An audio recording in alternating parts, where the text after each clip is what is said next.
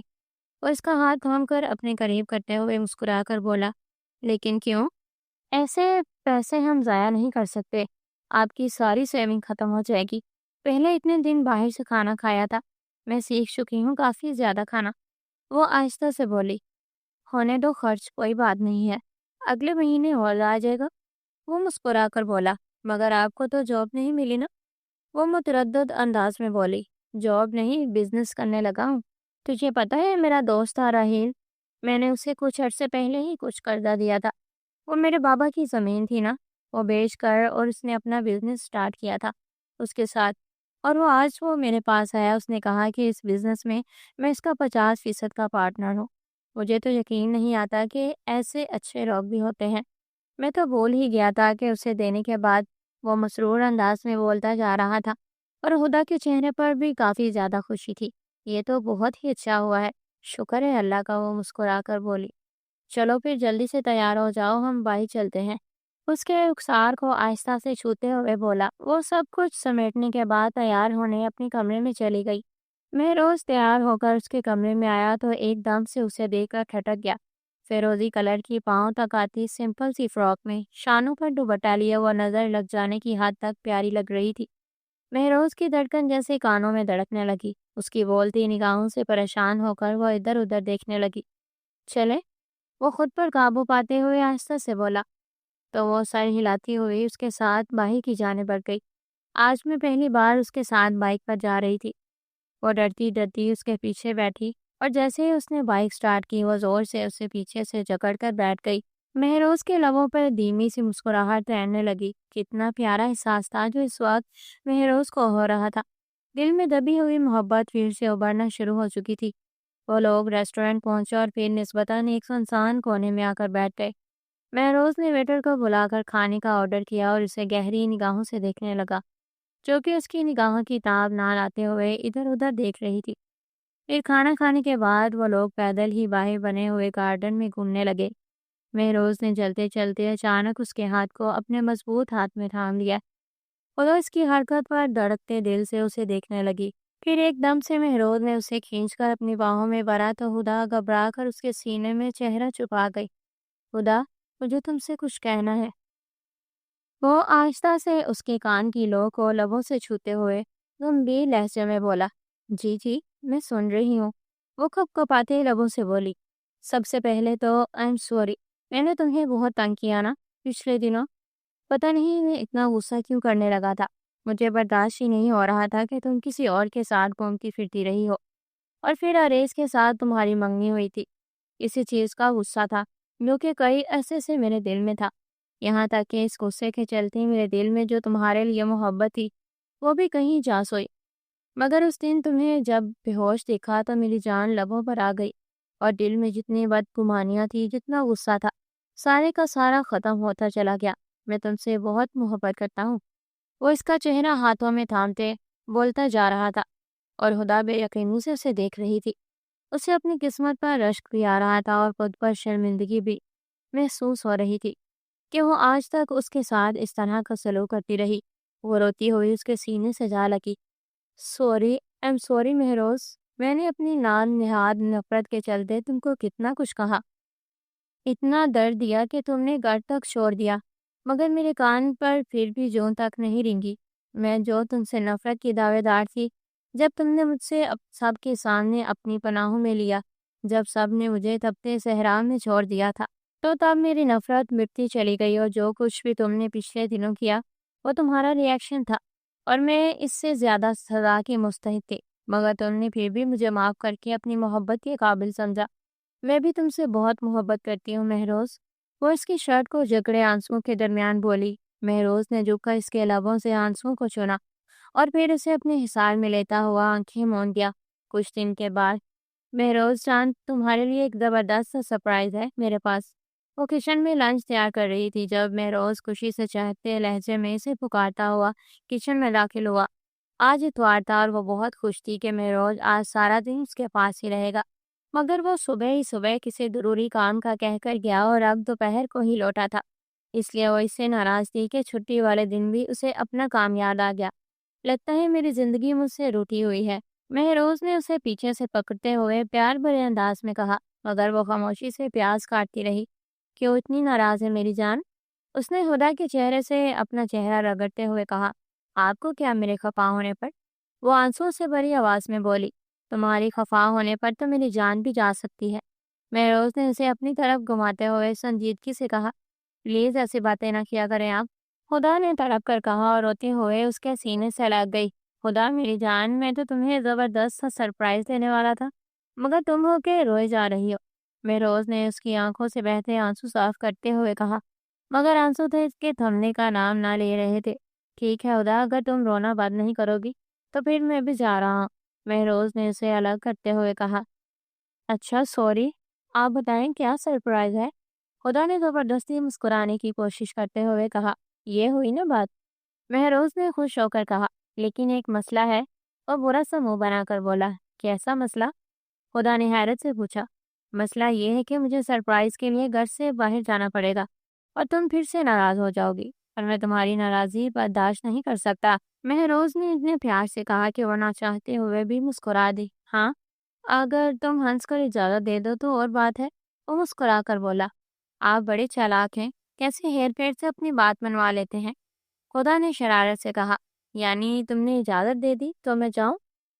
مہروز نے خوش ہو کر پوچھا تو اس نے مسکرا کر سر ہلا دیا۔ تھینک یو سو مچ میری جان۔ وہ خوشی سے اس کے گلے میں بازو ڈال کر بولا۔ اب جائیں بھی؟ خدا نے شرما کر اسے پرے سے دھکیلا۔ اوکے اوکے، جا رہا ہوں، یوں دھکے نہ دو، مہروز نے ہنستے ہوئے کہا، اور دروازے کی طرف بڑھ گیا۔ مہروز بھی نہ بس، وہ مسکراتے ہوئے اس کے بارے میں سوچ رہی تھی۔ خدا کہاں ہو؟ تمہارا سرپرائز آ گیا ہے۔ مہروز نے بیڈ روم میں داخل ہو کر آواز دی۔ وہ بیڈ پر رکھا دوپٹہ اٹھا کر کمرے کی صفائی میں مصروف تھی۔ اس نے پلٹ کر دیکھا۔ کہاں ہے سرپرائز؟ مجھے تو کہیں نظر نہیں آ رہا۔ آپ نے ایسے ہی شور مچا رکھا ہے، خدا نے دوپٹہ اپنے شانوں پر پھیلاتے ہوئے کہا۔ اچھا، تم ذرا آنکھیں بند کرو، مہروز نے مسکراتے ہوئے کہا۔ مہروز پلیز، وہ جھنجھلا کر بولی۔ یار، آنکھیں بند کرنے میں کیا حرج ہے، صرف 1 منٹ ہی کی تو بات ہے، وہ سنجیدگی سے بولا۔ اوکے، کر لیتی ہوں بند۔